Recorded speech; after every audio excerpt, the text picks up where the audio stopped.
In the Cardano ecosystem, we're waiting for staking. There's supposed to be a test net later this month, or it's not November yet, but by the time this podcast released, it'll be November. But there's supposed to be some snapshot, and we're going to do the test net staking and then eventually hit the main net staking. And the reason why I wanted to bring this up was because I was looking at some of your papers, and three in particular, I have them written in front of me, so let me just read these notes. The Kaleidoscope, an efficient poker protocol with payment distribution and penalty enforcement. You have your Royale paper, a framework for universally composable card games with financial rewards and penalties enforcement.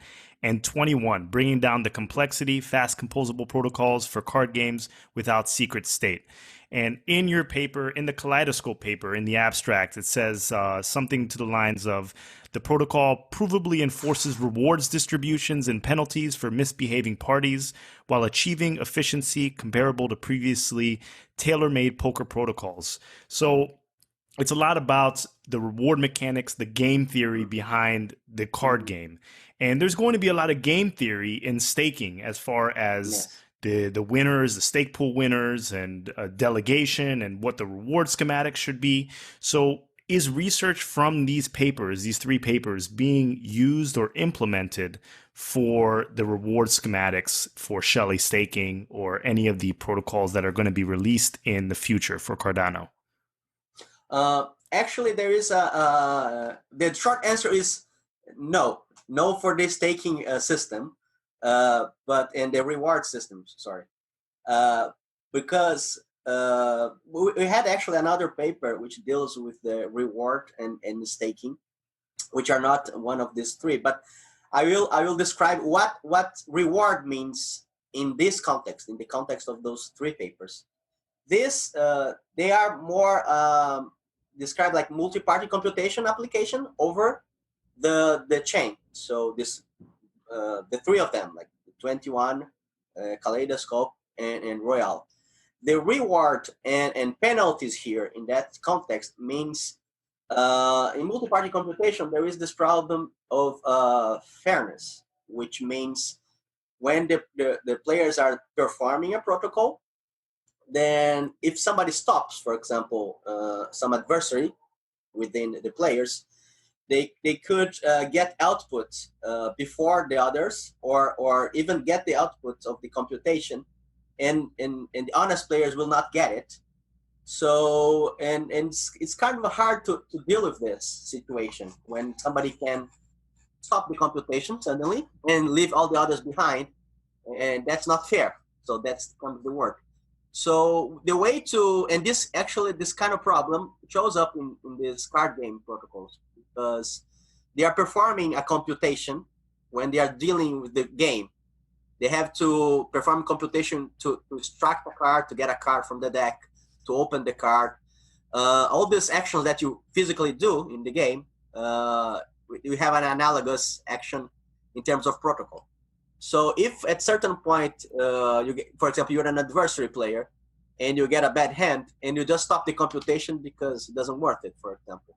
So how we can deal with this? We cannot solve it in the way that, okay, the protocol will solve everything. So what we do is we enforce the well behavior, the fairness, by imposing penalties and rewards. So these protocols, they have to rely on a smart contract, for example, on the chain. So when you start a game using this protocol, you have to input first deposit collateral. And then you go for the game. Then you deposit the money actually you're going to use it for the game. So the reward is that if you win the game, you receive the reward for your performance in the game. But if you try to do the unfair or stop the game, then you'll be penalized through your collateral. So basically you lose the collateral. So that's what it means in those three papers. It's to enforce the well behavior of the players. Yeah. This for the protocol is a little bit different, right? Yeah.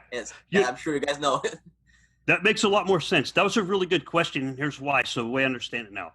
The staking is like the chips on the table, and like Shelley, and then the Kaleidoscope is the game itself, like as a comparison or analogy. You know what I mean? Well, Sorry, nah, never mind. I was wrong. That's how I I don't look think at it. that's correct.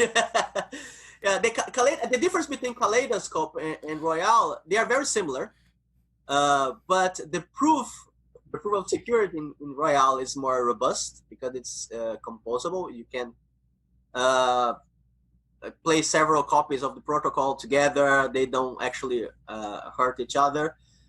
You can change the order.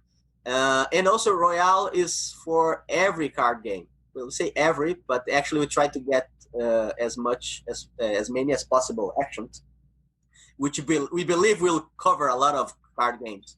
And Kaleidoscope is only for poker. So the security definition there is only for poker, and while Royale is for several card games.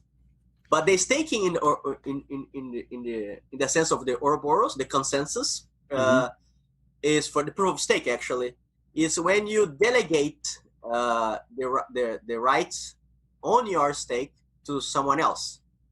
So you don't want to be online all the time to perform the consensus protocol when you are called, when your token is selected, for example. Then you say, okay, so I'm giving a proof that I trust that person. If I am selected, that person will do for me. So this is the stake delegation. So I don't need to stay online all the time. So Mario, so when Goguen releases and smart contracts release, if a company wanted to make some sort of gaming protocol or poker game, they could use information from the Kaleidoscope or the Royale paper in order to make sure that bad parties, either their funds are slashed or they're held as collateral, and everything works as anticipated, and no one gets an unfair advantage. If I'm understanding this correctly. Yes. Okay. In fact, it's a good comment because now you gave me a chance to advertise about our protocol. Okay. Yeah, it's the Royale it's overnight. It's public. It's the paper was presented this year in the Financial Cryptography and Data Security Conference, and also we have our engineer team made an implementation of the basic routines of Royale. And it's available as well. It's on GitHub. So it's in Haskell. So it's, I think Victor was responsible for the implementation. Well, the implementation, to be honest, I haven't looked because unfortunately, I don't understand much of Haskell. But the protocol is implemented, so anyone can take a look on the routine. I'm pretty sure that the very good developers will feel much more comfortable looking to the code than looking to the paper, because it's more straightforward, right? Because the paper has the proofs and the arguments, and the code has the protocol only, right? So it's much more straightforward to see what it's actually doing. So I do recommend for the Haskell developers out there to take a look. Yeah. So if a developer wanted to, since it's in Haskell on GitHub, they could implement that Royale protocol. They don't have to use Ouroboros or Cardano. It could be implemented on other platforms. Yes, yeah, it can be implemented to other. Yeah, the only it doesn't even need to be on proof of stake, if I remember. Yeah, because it requires a smart contract though. Okay. Because of your initial question, the penalties, we use a stateful smart contract because you have to follow the state of the game, because at any point in the game, somebody could misbehave. So the contract has to keep track of this state.